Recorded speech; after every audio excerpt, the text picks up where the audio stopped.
dikembalikan ke negara. Iya. Oke. Baik, saya kira kan ada beberapa anggota DPR juga terkait ini yang sudah dipanggil sebagai saksi dalam proses penyidikan kan. Nah, tinggal nanti tim jaksa akan mempertimbangkan urgensinya apakah uraian di dalam surat dakwaan tadi itu memang membutuhkan keterangan dari saksi-saksi anggota DPR di Komisi 4. Tapi dalam proses penyidikan kan memang sudah ada dan kami publikasikan kan siapa saja yang kemudian dipanggil sebagai saksi dalam perkara tersebut. Jadi ya nanti mengenai teknis ini kan kebijakan dari jaksa untuk menghadirkan. Kalau memang fakta-fakta ini kuat untuk dikonfirmasi kepada para anggota DPR Komisi 4 yang diduga tadi menerima THR, ya pasti dipanggil sebagai saksi dalam proses persidangan. Apakah kemudian itu bagian dari gratifikasi?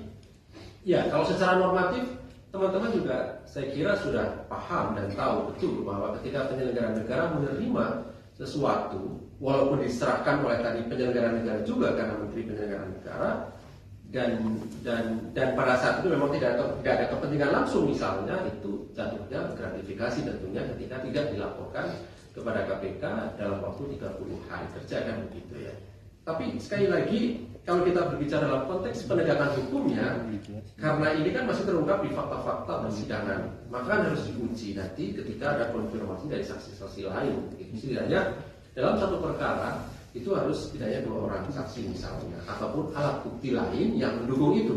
Ketika ditemukan nanti alat bukti lain misalnya bersumber dari mana anggaran itu dan ternyata anggaran yang diserahkan tadi itu ada penyalahgunaan kewenangan, penyalahgunaan jabatan atau bahkan melawan hukum, ya pasti bisa diselesaikan oleh KPK dalam baik itu konteksnya adalah penerimaan suap karena itu adalah salah satu mitra misalnya di DPR, ataupun juga nanti jatuhnya di gratifikasi. Tapi untuk gratifikasi memberi gratifikasi tidak bisa ditemukan gitu ya.